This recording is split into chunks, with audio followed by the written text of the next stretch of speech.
យើងចេញមកពីគ្រួសារនេះអត់សំណាងយើងស្ដួចស្ដើងជាងគេបន្តិចមែនតែបើមានឱកាសធ្វើការសុំធ្វើការឲ្យអស់ពីចិត្ត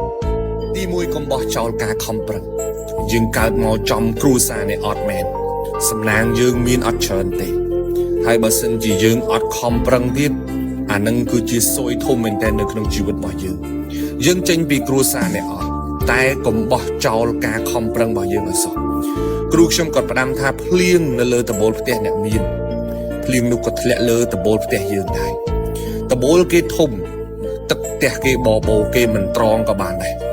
ប៉ុន្តែដបូលផ្ទះយើងតូចបើសិនជាយើងខ្នះខ្នែងជាងគេបន្តិចយើងអាចសល់ទឹកខ្លះសម្រាប់ប្រើដែរយើងចេញពីតកូលអ្នកខ្សត់សំណាងយើងគឺស្ដួចស្ដើងជាងគេទៅហើយ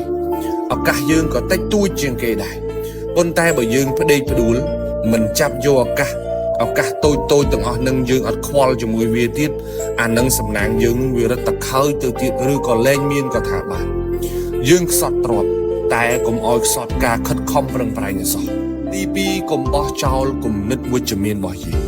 យើងកើតមកចំគ្រួសារនេះអត់មែនតែកុំបោះចោលស្មារតីវិជ្ជមាននៅក្នុងខ្លួនយើងឲ្យសោះទទួលស្គាល់ថាយើងកើតចេញពីគ្រួសារនេះអត់វាពិបាកខ្លាំងណាស់ពិបាកសពពិបាកគ្រប់សម្ពាធក៏ច្រើនសម្ពាយក៏ច្រើនអំរែកក៏ធំតែការគិតអវិជ្ជមានវាអត់បានជួយយើងឲ្យធូរស្បើយទេទៅចាំអ្នកខ្លះចាប់កាន់ការងារភ្លាមនឹកឃើញដល់រឿងអវិជ្ជមាននឹងចូលផ្លែតតែម្ដងក្រគេមើងងាយក្រគេរើសអើងក្រគេអត់រាប់អានក្រគេប្រមាថអីចឹងទៅ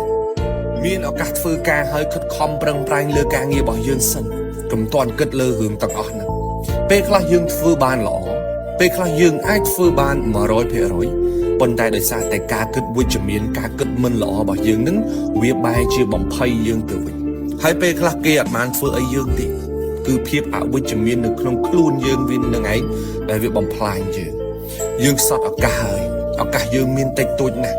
កុំយករឿងអត់បានការមួយចំនួនមកបំផ្លាញឬក៏ពន្យាការងាររបស់យើងមានការងារធ្វើទៅផ្ដោតលើការងាររឿងរ៉ាវអីផ្សេងទៀតទុកវាម្ដុំសិនទី3កុំបោះចោលគុណធម៌ជាមនុស្សយើងកើតមកនៅក្នុងគ្រួសារអ្នកអត់មែនតែកុំបោះចោលគុណធម៌ជាមនុស្សរបស់យើងចេញពីគ្រួសារអ្នកអត់មែនតែអារឿងសិលធម៌រឿងគុណធម៌ជាមនុស្សនេះកុំឲ្យចាញ់គេធ្វើគុណជាមួយយើងត្រូវដឹងគុណគេត្រូវតបគុណគេវិញចេះសាទរមួយគេចេះអបអរគេកុំឲ្យគេដៀលចរិតថាយើងខ្សត់ហើយខ្សត់ទាំងសិលធម៌មួយនៅទៀតទទួលស្គាល់ថាគ្រួសារយើងជាអ្នកខ្សត់តែមិនមែនមានន័យថាយើងគ្មានឱកាសសុទ្ធសាធនោះទេខំរៀនខំរកខំដាក់ខ្លួនខំរាប់អានស្វះស្វែងខំប្រឹងធ្វើម៉េចឲ្យខ្លួនឯងទៅមុខទោះឱកាសយើងមានតិចជាងគេក៏ដោយ